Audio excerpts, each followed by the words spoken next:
প্রিয় দর্শক, স্বাগত জানাচ্ছি টাইম নিউজের সঙ্গে আছে আমি সাদিয়া খন্দকার। প্রথমে জানিয়ে দিব ব্রুস ফিশার সংবাদ শিরোনাম। জাতিসংঘের সদর দপ্তরের সামনে প্রথমবারের মতো ২১-এর ভাস্কর্য স্থাপন, উদ্বোধনী অনুষ্ঠানে চিরস্থায়ী শহীদ মিনার নির্মাণের প্রত্যয়। দর্শক শুনছিলেন সংবাদ শিরোনাম, এবারে বিস্তারিত। যত দ্রুত সম্ভব সরকারি উদ্যোগে নিউ ইয়র্কে একটি পূর্ণাঙ্গ শহীদ মিনার প্রতিষ্ঠা করা হবে বলে জানিয়েছেন জাতিসংঘে নিযুক্ত বাংলাদেশের স্থায়ী প্রতিনিধি মাসুদ বিন মোমেন। প্রথমবারের মতো জাতিসংঘের সদর দপ্তরের সামনে মাসব্যাপী ভাস্কর্য স্থাপনের উদ্বোধনী অনুষ্ঠানে অংশ নিয়ে এই আশ্বাস দেন তিনি। জাতিসংঘের সদর দপ্তরের সামনে ভাষা শহীদ স্মৃতিস্তম্ভ স্থাপনের ঐতিহাসিক মুহূর্তকে বাংলা ভাষা ও ভাষা শহীদদের জন্য বড় অর্জন বলে জানান অনুষ্ঠানে অংশ নেওয়া বিশিষ্টজনেরা।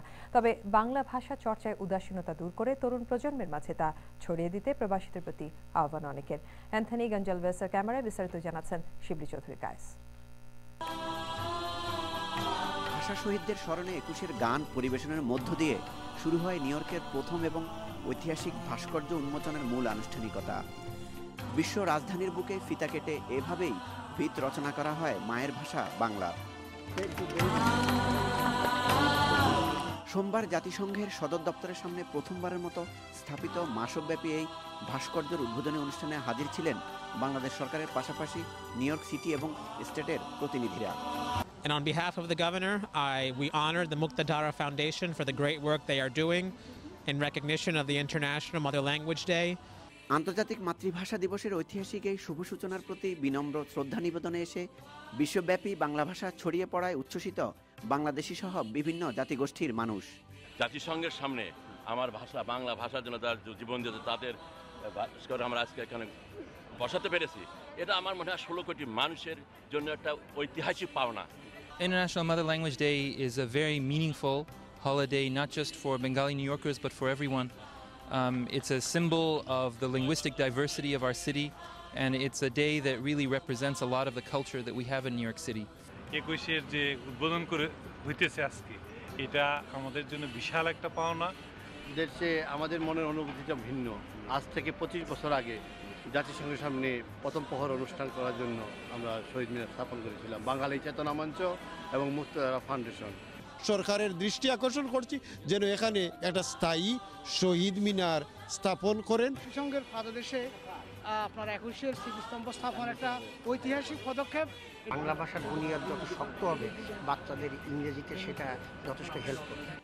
যাদের রক্তের বিনিময়ে অর্জিত এই মায়ের ভাষা তা কেবল আনুষ্ঠানিকতার মধ্যেই সীমাবদ্ধ না রাখতে সর্বস্তরের প্রতি আহ্বান অনুষ্ঠানে উপস্থিত অনেকের। এখানে যে সমস্ত শিশু জন্মেছে তাদেরকে কিন্তু আমরা বাংলা শেখাই, তাদের সঙ্গে ইংরেজিতে কথা বলি, এবং একটা সবসময় একটা এক্সকিউজ দেওয়া হয় যে ওরা তো বাংলা বুঝবে। এই এক্সকিউজটা কিন্তু খুবই খোঁড়া একটা যুগ। যেমন চীনারা হয়েছে, যেমন আরবরা হয়েছে, যেমন জাপানিরা হয়েছে, ইটালিয়ানরা হয়েছে, আমাদের মধ্যেও সংস্কৃতিটা ছড়িয়ে পড়বে। এ সময় সরকারি উদ্যোগে নিউ ইয়র্কে একটি স্থায়ী শহীদ মিনার প্রতিষ্ঠার আশ্বাস দিলেন বাংলাদেশ সরকারের প্রতিনিধি ও কূটনীতিকরা।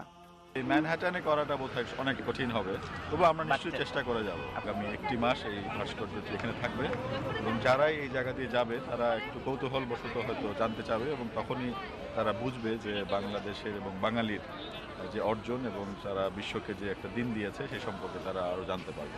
এই উন্মোচনের মধ্যে দিয়ে প্রবাসী বাংলাদেশিরা নতুন করে ২১-এর চেতনাকে ধারণ করার একটি সুযোগ পাবেন এবং এই দিন ঐতিহাসিক এই ভাস্কর্য স্থাপনে নিউ ইয়র্ক সিটি ও জাতিসংঘ সহ সংশ্লিষ্ট প্রশাসনের সহযোগিতাকে সাধুবাদ জানান এর অন্যতম কারিগর বিশ্বজিৎ সাহা।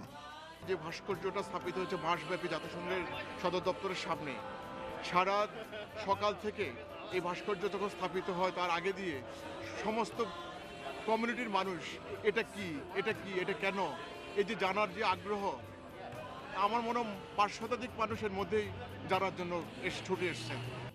মায়ের ভাষা বাংলাকে বাঁচিয়ে রাখতে প্রবাসী প্রজন্মের মাঝে তা আরও বেশি করে ছড়িয়ে দেওয়ার আহ্বান বিশিষ্টজনদের। আন্তর্জাতিক মাতৃভাষা দিবসের স্বীকৃতি দেওয়া হয় ১৯৯৯ সালে, এরপর জাতিসংঘ স্বীকৃতি দেয় ২০০১ সালে।